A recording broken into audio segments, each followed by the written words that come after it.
Hey there, Cheesemeisters, and welcome back to the Peach Pod After Dark. I am Jeff, and here in Castle Anthrax, we have but one punishment for setting alight the grail-shaped beacon. You must tie her down on a bed and spank her. That is not the right Grail movie, but I don't give a fuck. And joining me on the other end of the internet is my cuz-host. I'm Leslie, and I have to get to a library fast.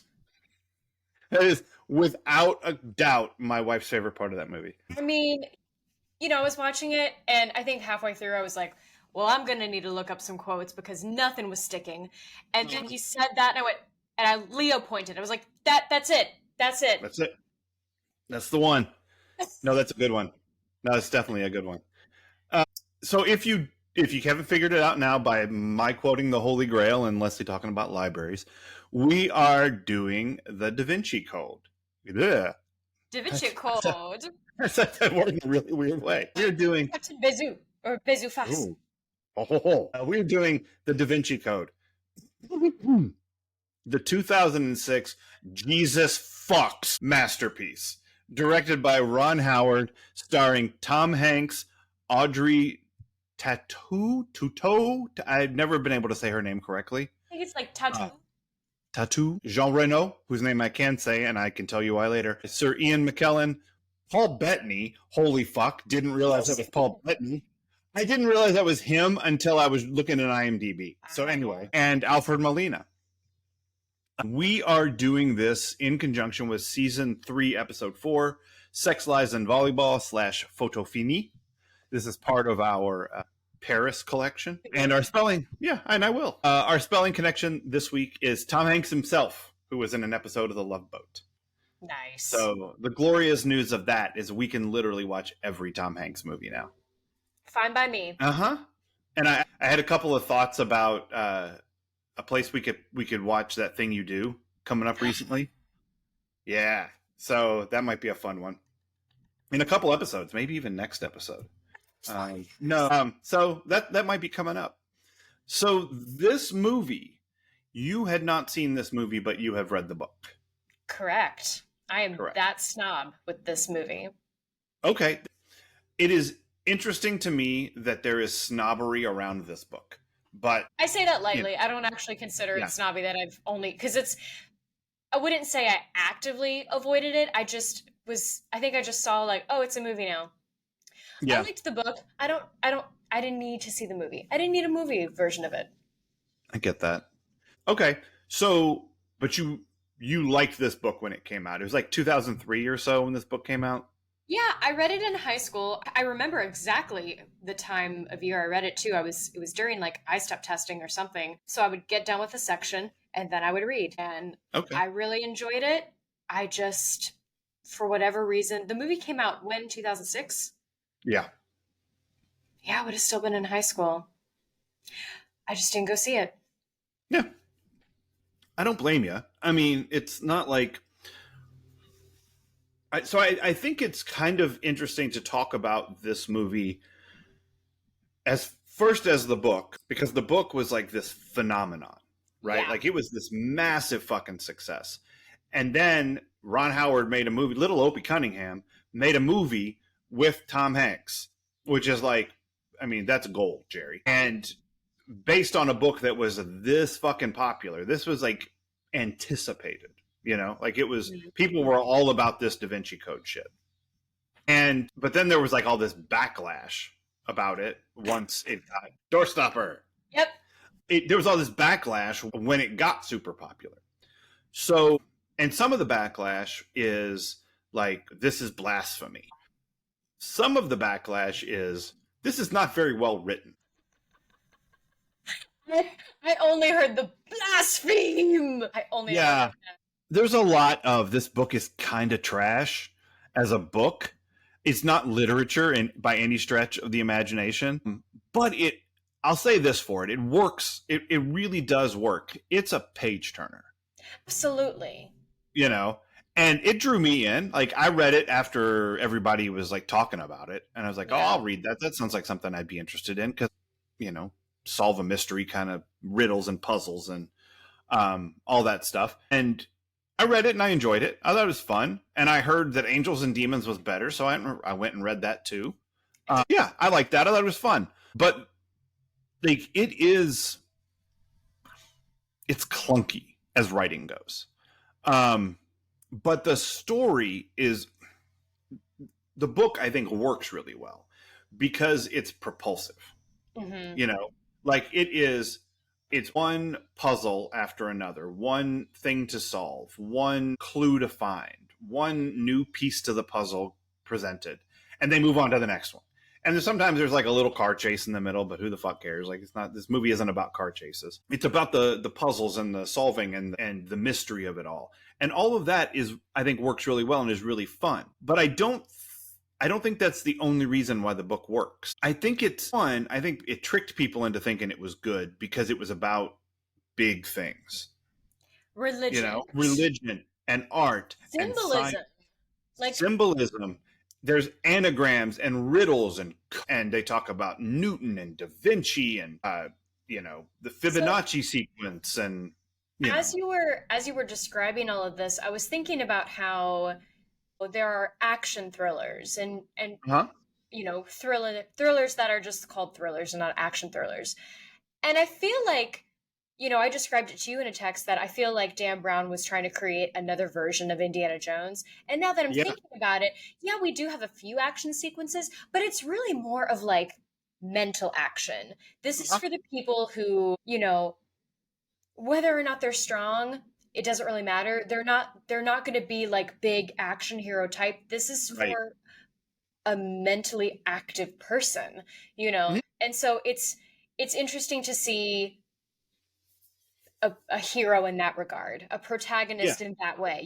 I feel like the show Once Upon a Time had to kind of mix and match their heroes that way as well. Like, oh, these people are super powerful, but then we've got the people who are also mentally powerful. Like, sure. We need both. Yeah. And like, I think that works great as a book where, like, because I liked reading mysteries as a kid. Like I read a shit ton of Agatha Christie. And before that, as discussed, I was a Hardy Boys kid and you were with your Nancy Drew. And I read Encyclopedia Brown, I loved, and I was always big into those logic puzzles where like, there are 5 people who live on the street, Sue and Bob and Dan and Ted and Al. And you missed Carol. I did. Fuck Carol. She's out of here. She didn't live on this street no more. And there are 5 cars, a red and a green and a blue, and they live in 5 houses. And then they do that. And I liked solving those kind of puzzles.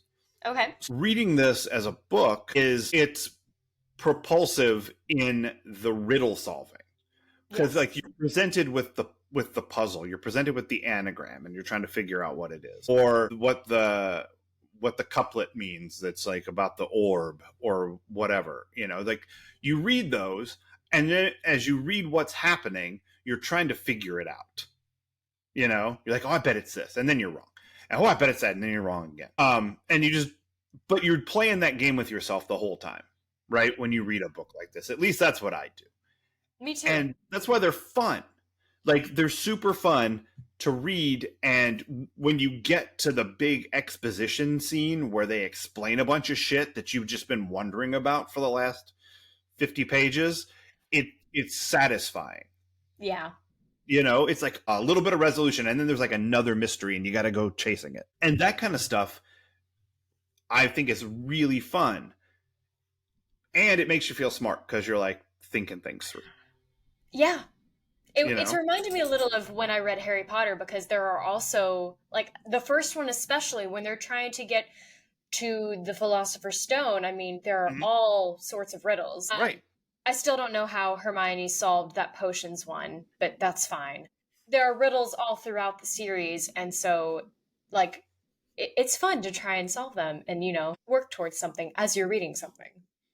Yeah. And it's fine that it takes a while, for that resolution to happen, because that lets you, that's the benefit of a book. Like, you're just sort of, you have the time with it and you spend it and you work and you think and, you're taking a shit and it's like thinking about the puzzle, and in the shower, you're thinking about the puzzle and you making. You lose that a little when you're watching the movie, because if you don't solve it, I mean, yeah, if you don't solve it before the characters do, then it's a little less fun. And also, if you're like me, I'm more of a visual learner, so to just hear someone read out a riddle is going to be tough for me. Like, it would be so much easier if I got to read it. If I'm just listening, I'm distracted by all manner of other things. Yeah, and I found that too, because I was looking at just quotes and things from the movie, and I read the riddle about the orb, and when I read it, I was like, "Oh, that's fucking Apple." But like when I heard it, I didn't think that until he read it slowly the second time, and I went, "It's a fucking Apple." But seeing it in print, you know, it's like, "Oh, I get it. Red on the outside with seeds in the womb. I get it. It's an apple." Which maybe they're hoping for. Because I don't think anyone really wants the audience to be... You want your audience to be dumb, because then they can be more easily impressed with things. Yeah, but you want them trying to solve it. Sure. You know, and that's a whole different thing, and I kind of want to talk about that later. Yeah, because I think that's gonna take us down a path. You know what we didn't do is we didn't even say what happens in this book or this movie. I guess we're sort of assuming that literally everybody fucking read it or watched it, which is not going to be true. It's very much a pop culture moment in time. Yeah. So there's a murder in the Louvre, and they got the film in the Louvre, which was a big deal. And the person who's killed is his body is found, and there's symbols written on his body, and there's a painting removed from the wall, and he's naked and splayed out like David's whatever that's called thing. People, smart, and they call Robert Langdon in, who is a symbologist. He's a guy who knows about symbols, which is a job apparently. And he gets there and is trying to help out the police inspector when this other lady shows up who works for the police in some capacity. She's a symbologist as well, or a puzzle solver. I don't know what her deal is. Investigator. Yeah. She's Amelie, and that's all I care about. And turns out that the guy who was killed wrote a message, and he mentioned Robert Langdon, and so the police think that Langdon did it, but it was really a clue, and there was an anagram, and if you solve it, you got to go look at a painting. And then you solve that riddle, and you go look at another painting, and then you have to escape the Louvre, and they're on the run. Okay, real quick. Yeah. Because as I'm watching this, I'm thinking, this is like a Shakespearean death.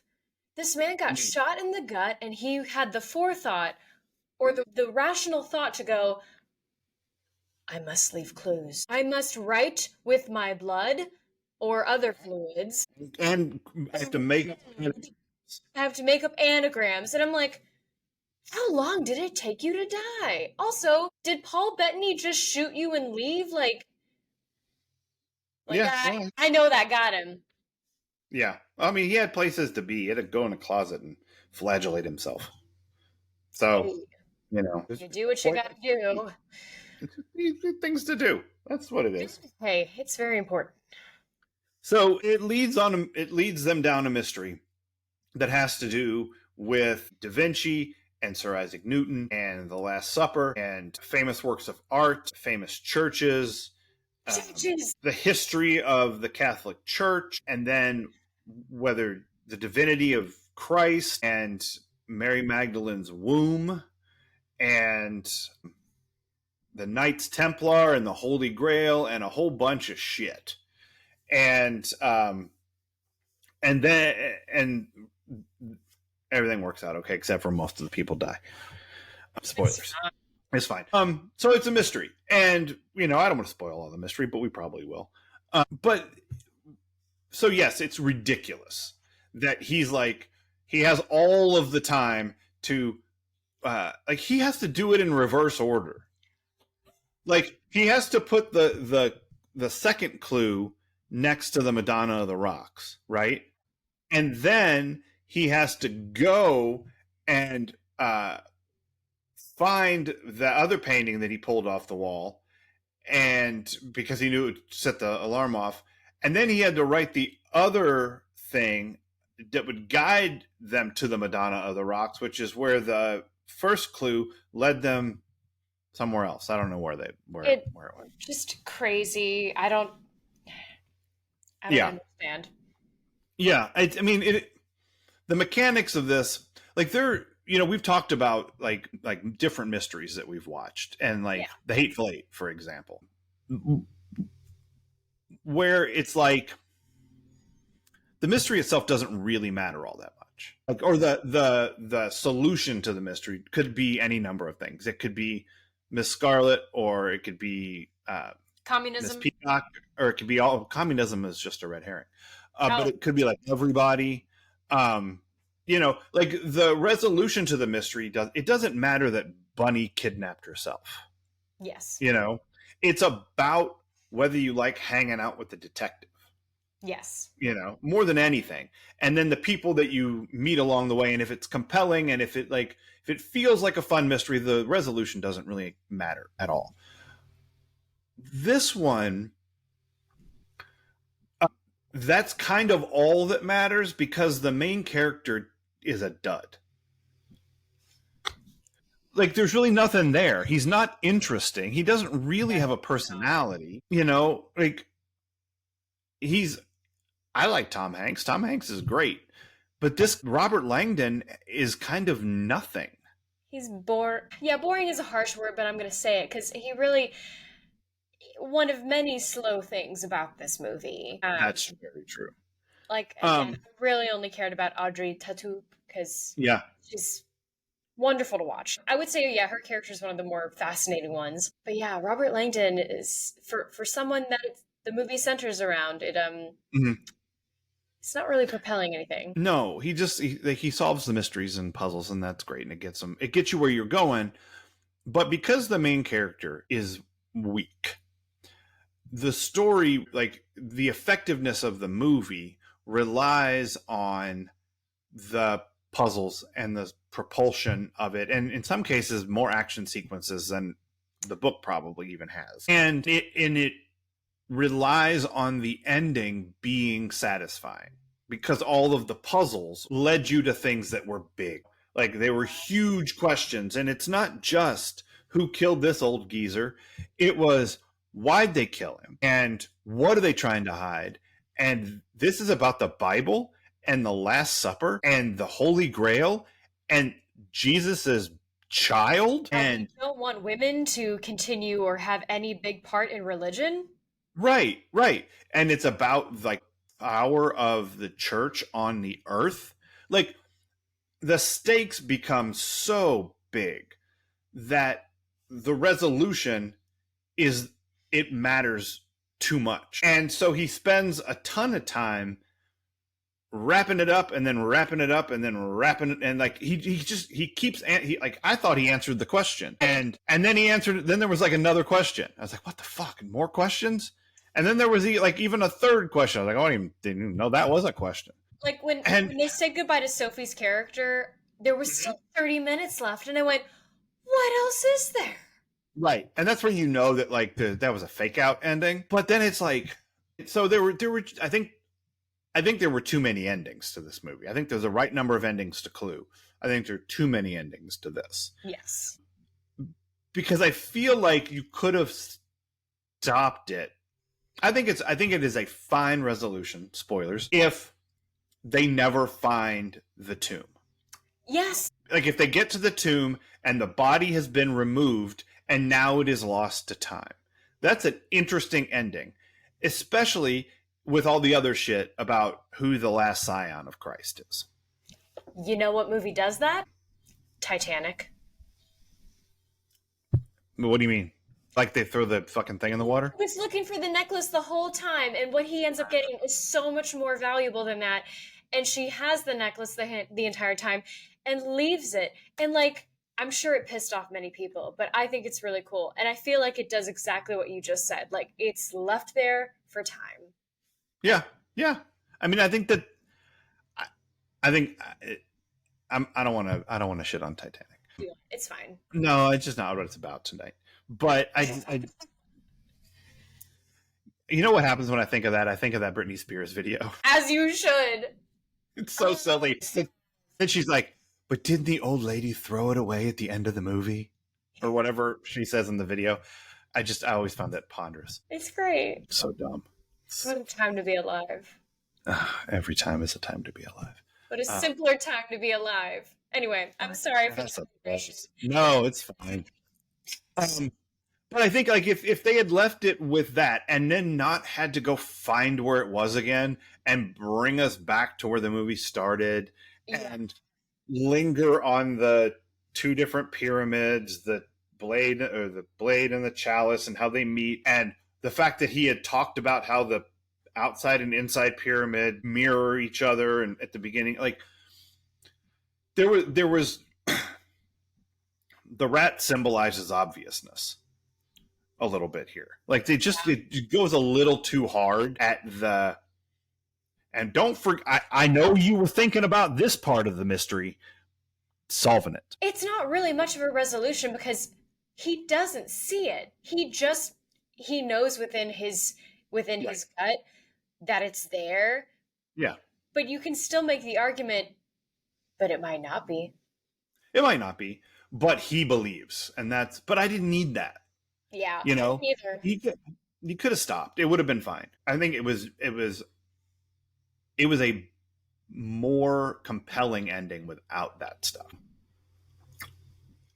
In addition, so I think this worked as a book. I don't think it works as well as a movie, which I think people are picking up from how we're talking about it. Yeah. And the reason I wanted to see it as a movie, though, was because I wanted to see the artwork. I wanted to see because like he describes things in the book. Like I remember him describing the Madonna on the rock and the hand over the head, or I don't know, whatever the fuck. And I remember the description of what's going on in the Last Supper, even though it's a painting that hung in our grandma's kitchen. Yes. So I've seen it a lot. And he describes the Mona Lisa and all of that stuff. But I was like, I wanted to be able to see those things because they play such a large part in the story. And you spend very little time seeing those things, you know? Yeah. For something about DaVinci, we see very little of and hear very little about DaVinci. Yeah, that's true. That's very true. And like, I did kind of like the visuals they put to like solving the anagram, like where the letters, they would flash out, and like, I thought that was kind of fun to watch, but I wanted to see how they put this whole thing together and presented it because it's so tied to the art and the architecture, you know, the over the top of his grave with the orbs and all that shit. And it's like, you know, like you wanted to be able to see it. So I was interested in seeing the movie. By and large, I feel like the movie is slow. Yes. So you know, and I accidentally watched the extended cut, which was 3 hours long. This is not a movie that needs an extra 30 minutes. Like, I don't know what was added. I didn't bother to go look, but in the version you saw, did they show a lot of flashbacks that were like slightly different color than the rest of the movie? Yes. I don't know about a lot, but they would show. The flashbacks are a whole topic in themselves. Some of the flashbacks are what you would imagine. They're little snippets interwoven between scenes. But then there are flashbacks that are happening while people are describing. Yes. Like the things that are happening in the flashback. Things that are happening. Yeah, exactly. Yes. I didn't like it. I don't think it was helpful. Again, I was saying this yesterday. You spent money on some of our most compelling actors, and you didn't trust that they could make this shit work with just speed. Yeah.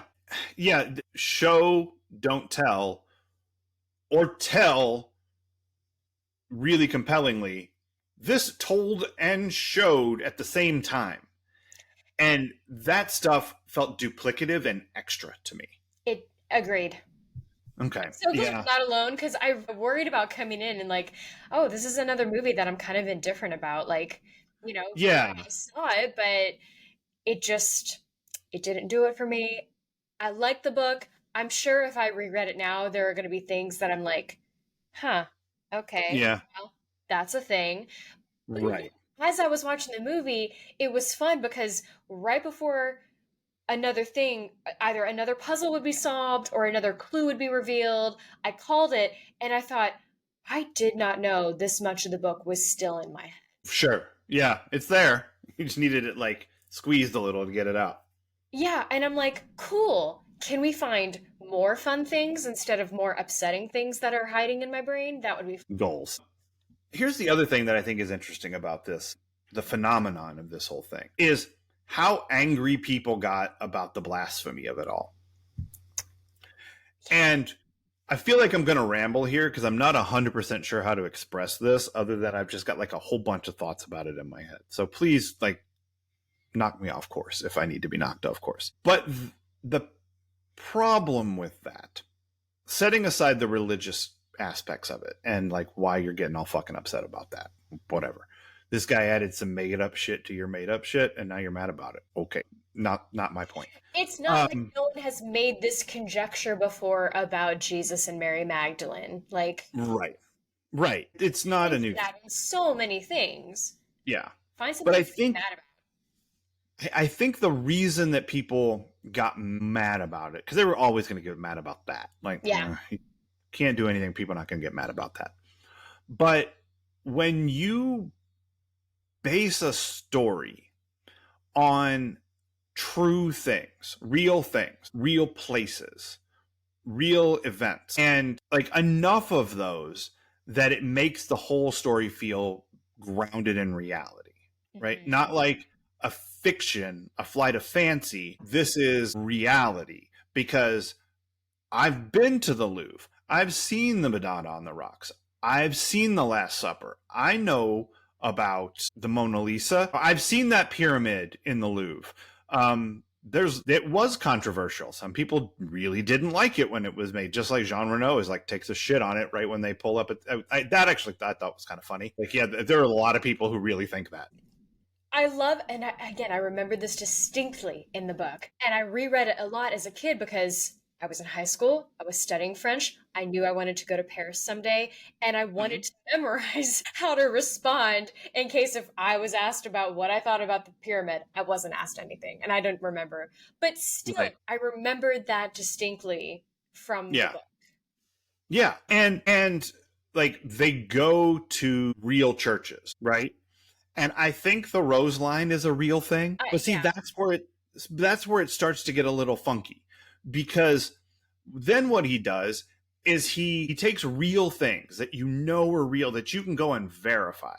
You can go and look at the Last Supper and go, maybe that is Mary Magdalene. That V is definitely there. There are no cups on the table. Like you can visually verify so much of the real stuff in this. Yeah. That when he starts to add conspiracy theories or pure fiction, and this is a work of fiction, it's fine that there's a bunch of made up shit in it. Mm-hmm. Like there's supposed to be a bunch of made up shit in it. Like Darth Vader ain't real either. Like so much that's all made up shit. Like I think what you're getting at is a problem that happened with The Crown. Because probably we know it's a fictionalized take on historical things. Like there are things that happened, but then there are obviously things that we have no idea if she really said that or thought that or felt that. Like we don't know what happened behind closed doors. Not really, but it became so much more contentious in later seasons. Right. And he starts doing stuff like that in here. Like he says the thing about the pyramid having 666 tiles. That's not true. Okay. There's like 689. Like it's not that. But there was a story written when the pyramid was built and it's attributed to Mitterrand wanting there to be that number. And then it becomes satanic and it's a whole, like, it's not true. But he took this false thing and added it to this real thing to advance the story. Interesting. Which is fine. You know, like that's what you do. And like he did that, like the Knights Templar are a real thing. Yes. I don't think their job was seeking the Holy Grail. But I don't know. He said it was, maybe it was. You know? And there's just so many things added on top of real stuff that it makes you believe the fake stuff. And then you get people who have believed all of the fake stuff up to the point of the Grail isn't a cup, it's a womb. And what they were protecting this whole time was the last resting place of Mary Magdalene, because she had Jesus's baby or some fucking shit. I don't know why they have to guard the tomb, the location of the tomb. The Knights Templar didn't know there was DNA, guys. Like, that's the whole thing that they're talking about in the, if they can get to the bones, they can test the DNA and they can prove whether there's any descent. What? But if that's true, why are the knights protecting it in 1300? They don't know that. That's whatever. Fucking stupid. It's like, that doesn't make any sense. But the Knights Templar were a real thing, and the Holy Grail is a thing we've heard about a lot. So maybe that is true. And so people believe it, and because they believed it, then you said that Jesus had a baby, and they went, fuck this lie. Like, so pissed. Yeah, and it's because he made it believable by putting bullshit on top of real shit. Even the fiction section. It is. And it's totally okay for there to be fiction in a work of fiction. Like, it's fine that there aren't really 666 tiles in the pyramid if it makes the work for the story. Yeah. It's fine if the Knights Templar didn't really seek the Grail. It's fine if that's not really Mary Magdalene. Like, yeah, because it's a story. But it's, I guess, what I hate about having, because again, it just makes me think about on The Crown in the final seasons. They had to write a blanket statement like, this is all a fictionalized take. And it's like, okay, yes, but there's a lot of this stuff now that like is true and is worth not liking the royal family about. And so it just, it felt so much like, again, I just wish people, and myself included, because, you know, it is disturbing how you can watch a movie and immediately go, yes, that is fact. Even though, like I said, you go into a bookstore, you look at the fiction sign, this is fiction, you know? It's not going to be as cut and dry when seeing a movie, except like fantasy or like, I don't know. Well, and let me not let people think that I'm not pointing the arrows of St. Valentine at myself or whatever biblical fucking thing is happening in this story. I'm not letting myself off the hook here. Remember how mad I got that REM didn't tour in 1991 and Steve couldn't have taken the girl from Ghostbusters because they didn't tour. And I was like, that's stupid. It's a made up show with made up people in it. But we're still not going to treat it that way. Well, no, and I mean, I think it's fair that we want we want these stories that seem real to blend in with our everyday lives. You know, it happened in the pandemic when shows were coming back on after we're shooting again. Like, do we put this in here or do we not? Mm-hmm. Some shows, it worked well and you were like, oh, yay, these characters I love are going through the same hell I am. And then other shows are like, I don't want to think about it either in this world or I don't want to think about it at all. Like, sometimes it works, sometimes it doesn't. Like, that's why variety is so great. Yeah. Yeah. And that kind of thing is hard to, like, the thing I just thought of was that when you were talking about that was like when 9/11 happened and the skyline of New York changed. Yeah. And I went, shit, they're going to have to recut the opening sequence of The Sopranos and NYPD Blue and Sex and the City. And like I had that thought of like, they're going to have to do that because no one is going to want to be reminded of reality, of that reality, or that falsehood. Like, it has to look as it looks, or it's going to feel fucking weird. And like, so like, how do you layer but these are fake things, but they're happening in real New York, except for they're not, because it's pretend New York, you know? But like, it is jarring. I mean, even now, we were watching, was it Planes, Trains, and Automobiles? No, Trading Places. Oh yeah. We were watching Trading Places. And they were so close they were walking right under it. And I mean, it's just weird. Like, it shouldn't still be weird, but it is. Yeah. Yeah. And it's, it's what happens when you set fiction in a real world and you make people believe that it's the real world, and that's what the world wants today. Yeah. And he does a good job of that. And it's why the stories are fun to read, because it's sort of presented as true, winky, winky true, or possibly true, conspiracy theory stuff. But I think it's why people got so fucking worked up about it. Yeah. Like, they believed all the other stuff that he made up was true, so they got mad at him for saying that this was true. He wasn't saying this was true. It's a fiction story. Yeah. But I don't know. It's kind of fun that way. But calm down, me. It's fine that REM didn't tour in 1991. Except it's not, isn't it? Both of them but two things can be true. Would you like to have some adventures in intimacy? Sure. There's not very much. I was going to say. I was thinking, so something I remembered from the book, at least I think I remembered, memory is a tricky bastard. Mm-hmm. But I remember in the book, I'm pretty sure Robert Langdon and Sophie hook up at the end. And as I'm watching, they might. I was thinking, I already don't feel it for these two. I don't know if it's a chemistry thing or if they purposefully weren't going to go that route. And it feels like are you looking it up? No, I'm looking up. I'm listening. Okay. I mean, it's fine. Yeah. It's okay. Yeah, go ahead. I was looking up music, actually. Okay. I realized I forgot to do that. So I was thinking about, as I'm watching this, expecting that they're going to do the trope of, well, this man and this woman are working together to solve a mystery. They will want to have intercourse.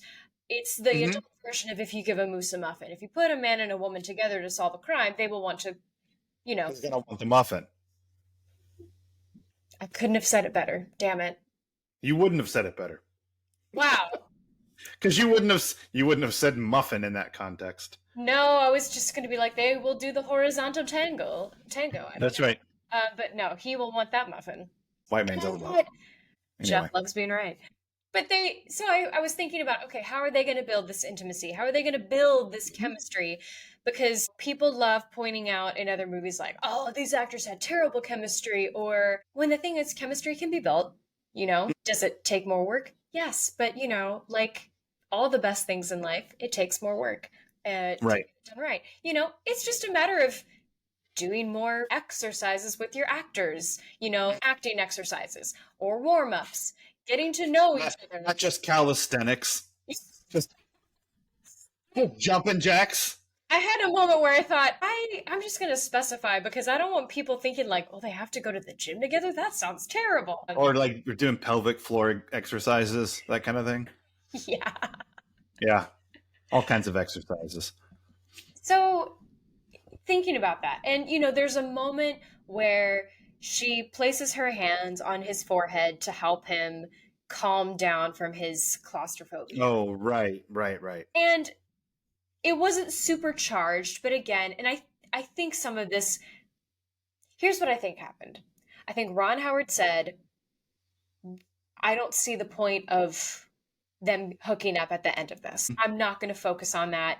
Whatever moments occur between you two occur naturally, because it is natural for to catch someone's eye, to want to protect them. If you are working on something together and you are building a rapport and a friendship of sorts. It is like, because I kept thinking about, he's grabbing her hand, and I'm like, but they are running. Like, he's trying to make sure they keep up and they stay together. You know, these touches that were happening made sense, and they weren't overly charged. So I feel like that's on purpose. And I appreciate it. I agree. Because, listen, I know people are upset. I haven't seen Twisters yet, but I know why people are upset. That's fine.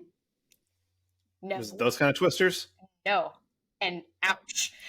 I'm right that you might have been upset about that, is all I'm saying. Like, if you went to that movie, if you went to Twisters and you paid your $15, you got your popcorn and your drink, and you sit down there and you think it's about tornadoes, and it turns out it's just 96 minutes of titty twisters, you would have been furious. Yes, I would have. I want a refund. Or that was a deal. It's true. Depends on your take, where you land on titty twisters, I suppose. Anyway, sorry. No, it's fine. I like the digression, although now I'm like, anyway. So, have you heard about this Discord? Do I need to explain? Was it because they didn't kiss? Yes. Or because because they kiss in the first movie? I think they did. I think, yeah. And then they didn't in this one. That was the thing.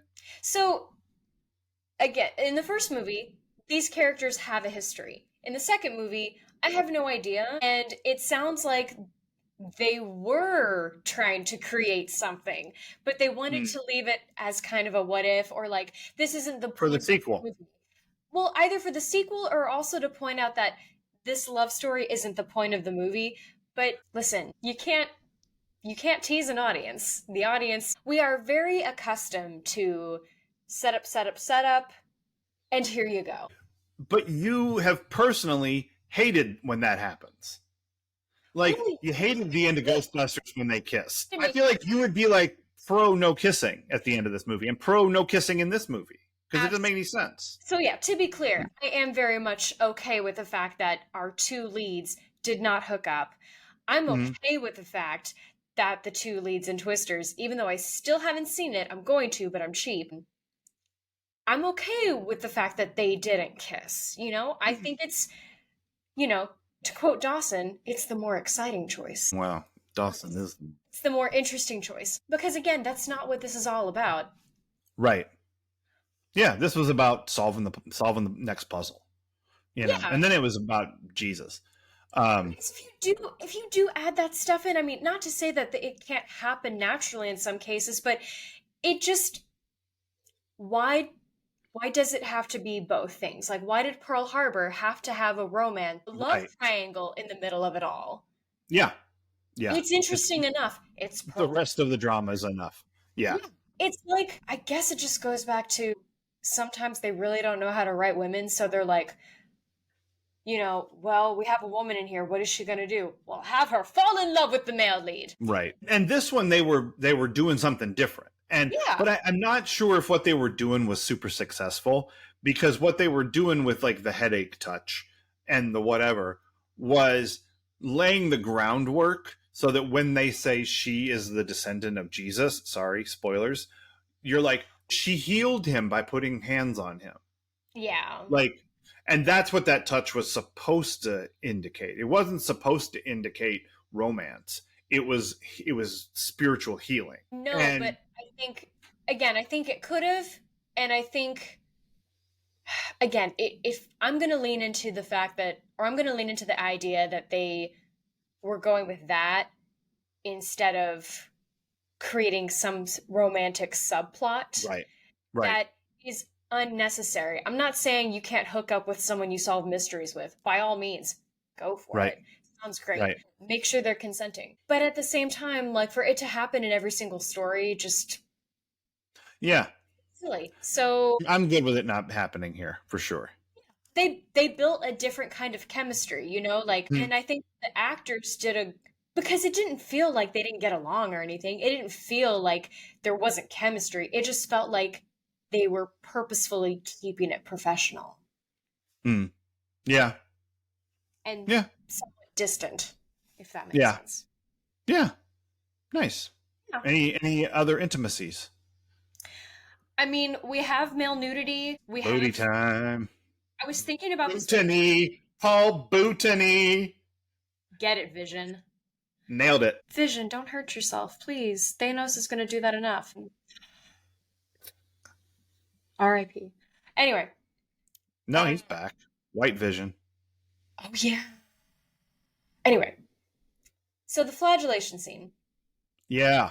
As I was watching it, not to take away any future work from ICs, but I was just thinking, like, I'd probably have a fight choreographer work on that, because you're hurting yourself, or you're simulating hurting yourself. Yeah. And it's not for sexual gratification. Right. If an IC has some fight choreography experience with weapons, by all means, hire that IC. Right. But that felt more like a fight choreo thing. Again, like, how do you use this? How would this feel? Like, how would the thigh thing, how would I portray? Like, how deep is this going in me? And the fact that he's limping with it too, like, I didn't think of that until I saw it. Right. Yeah. Or saw him limping. I was like, why is he limping? And I went, oh, that's really fucking up his leg. To be honest, the person they should hire to do stuff like that is a wrestling booker. Okay. Like, someone they can be called producers. Like, the people who produce the match, who plan out what's going to happen during the match. You know, it used to be way looser. It used to just be, you call it in the ring, you do it. But now so many camera angles and all this stuff, so it's so high produced that, like, they work through the match and they plan all the things they're going to do and how they're going to do them so that they look like they're hurting, but they aren't. It's the same idea. It's the way wrestling's been done. And wrestling's another thing where when you put something fake on top of something real, people get all confused sometimes and a little angry. But that's fun. Like, you know, just realize it's like, that's what it is. You're watching stories. Yeah. It's okay. That's all I have. It was nice. You know, more interesting things to look at and think about while watching a movie. I like it. I got nothing for Needle Drop Forest. I mean, there's just a little bit of score in this movie, and there's some classical type stuff, but nothing, like, I don't know, nothing worth really getting into. No. So this movie was not about music. It was about visual art. What time of year did this movie come out? Oh, that's a good question. I tell you, I'll tell you when it came out. It came out in the spring. And I'll talk about that and what else. But let me find I know it was released in the spring. Why were you asking before I tell you why I know? Because this seemed like something you would try to put out for Oscar bait. May 17th, by the way. Well, yeah, once you said spring, I went, oh, definitely not. But so it seems like the kind of story that one would want to put out for Oscar bait, and yet when you watch it, it's like, I don't see it. So yeah. I guess it was kind of like early summer blockbuster. Yeah, I think that's more what it ended up being, because it was based on a book that was such a big hit. Yeah. You know. So what else time?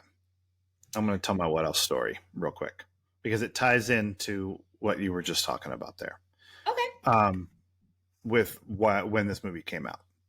So I told you this story, but I'm telling all the Cheesemeisters. I'm glad. I got married in July of 2006. That's why I know this movie came out first.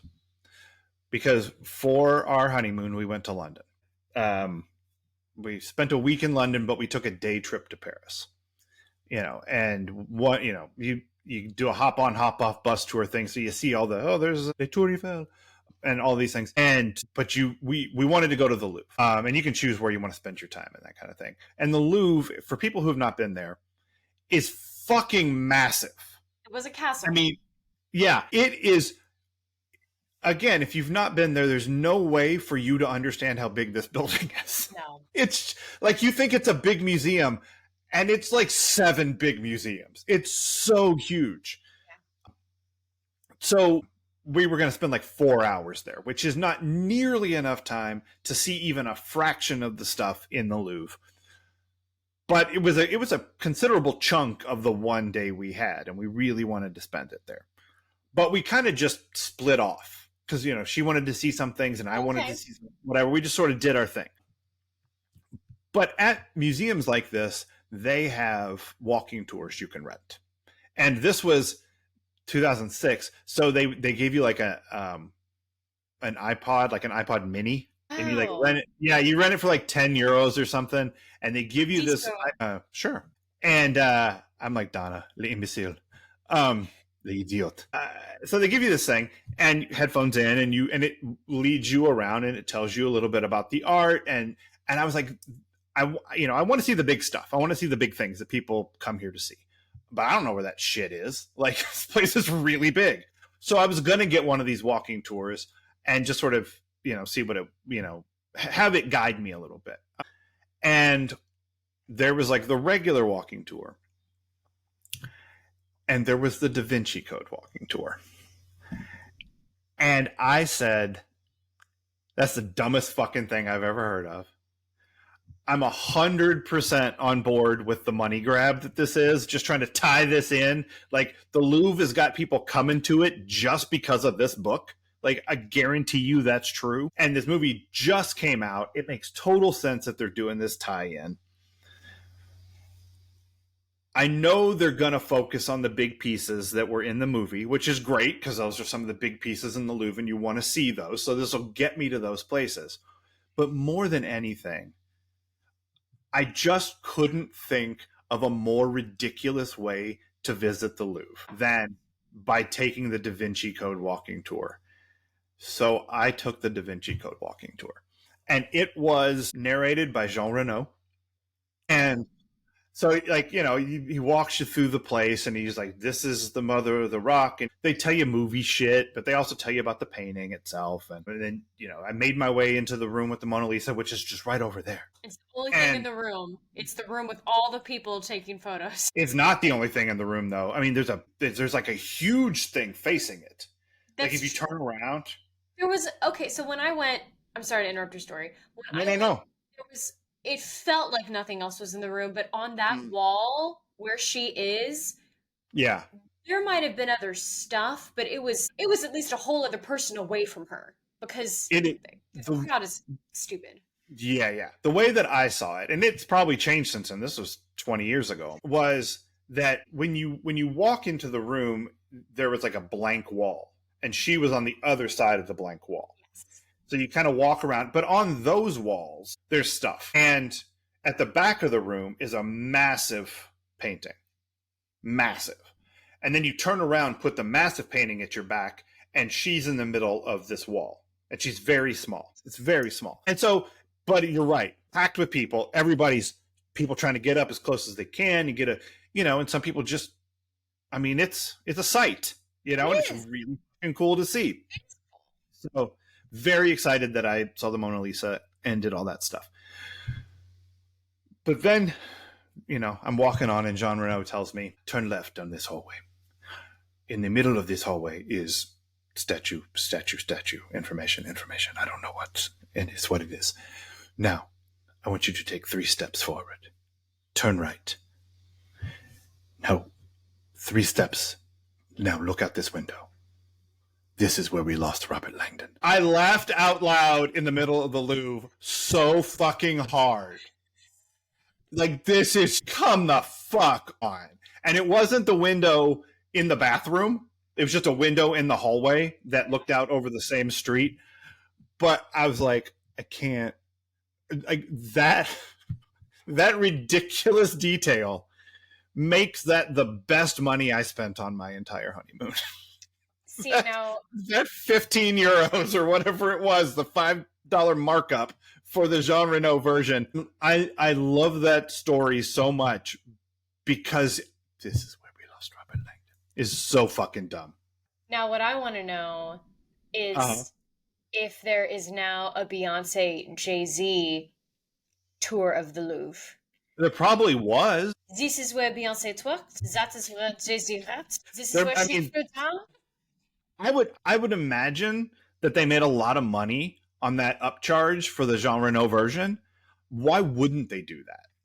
For any big cultural thing that the Louvre gets involved in, why would they not do that? I mean, there's a million TV show tours in New York. There's the Sex and the City tour. You all kind of did your own, like, what, Only Murders in the Building tour?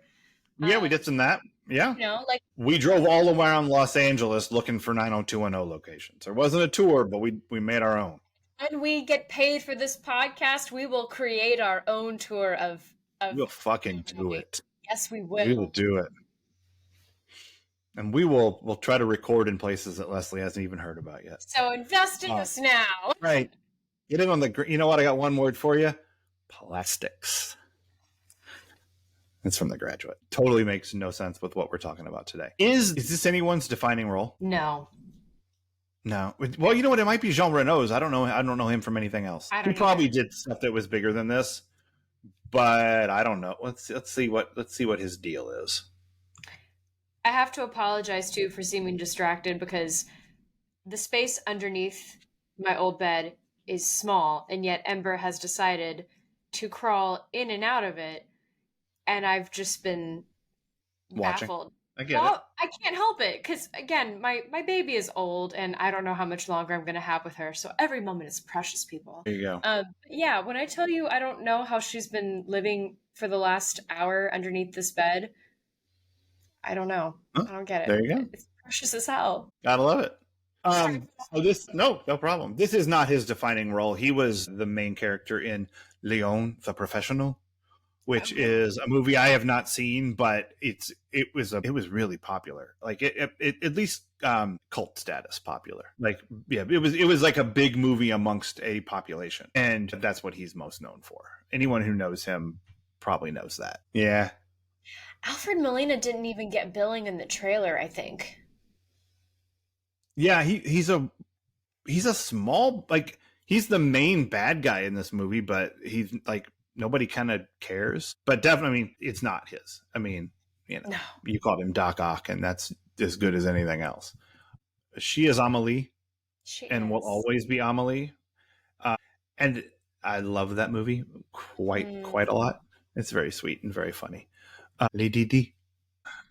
I always think of that moment when they're asking, or when they're talking about how she wondered every day, or how many people were having an orgasm at that moment, and she just looks at the camera and goes, "Yes." Yeah. She has this naughty little grin, like, I shouldn't know this, but I do, and I'm going to tell you about it. Yeah, it's very sweet. And I mean, Magneto and Vision. Come on now. I know so many superheroes in this movie. I know. Forrest Gump. Forrest Gump. It'll be. I have no idea what Tom Hanks's defining role is. I would say Forrest Gump is definitely up there. It is, but man, it's not his best movie by a long shot. But now he's played so many different people in biopics. Like, it's kind of becoming a joke. Like, oh, they're doing a biopic on this white male actor. Is it Tom Hanks? Right. Yeah. I mean, his defining role might be Woody. Okay. It might be. Like, for 2 or 3 generations of kids, this is like, that's, you know, like, Liam knows him from being Woody. He's seen him in other things. He's seen Big, and he's seen A League of Their Own and Forrest Gump. He's seen him and stuff, but when he hears his voice, he thinks of him as Woody. I first saw him in You've Got Mail, but what I started snickering to myself about was the moment in Sleepless in Seattle when he goes, "It scared the shit out of me. It scared the shit out of every man in America." That's right. You see Fatal Attraction? Yep, and he's right about that. He's such a good yeller. He is. When I don't just mean like he's compelling to listen to when he yells, but like I know he's protecting his instrument because it doesn't hurt me when I listen to him. Right. Yeah, that's true. What do you have for what else time? Oh my God. I mean, I kind of talked about it earlier. Like, this man took ages to die. What's that? This man took forever to die. Oh, Yes. It made me think about how in operas and in Shakespeare, when someone is doing a whole ass soliloquy when they've been shot. Yeah, just again, his death was so operatic and Shakespearean. The fact that he was able to get so much done with a wound. Maybe he carved it when he was dying. Well, maybe he was dictating.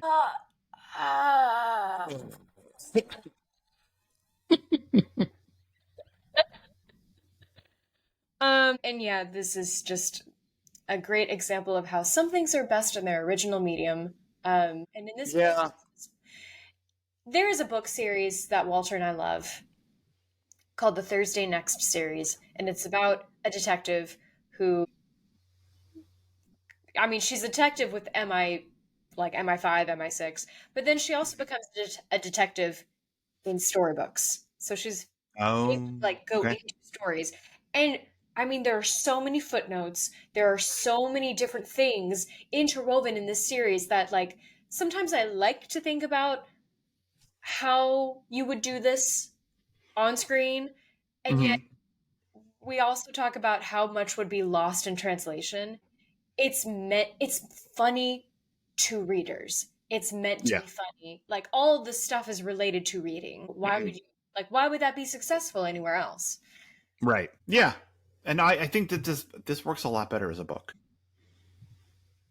They somehow managed to take the one thing that's really good about the book, it being propulsive, and just rip it out of the movie. They made it slow. Make this slow as hell. Yeah, this mystery should not plod, and it does. Okay, EST time? Yeah. All right, what is this for you? I mean, I feel like we just said it. It's the slowest thriller. It's the slowest mystery.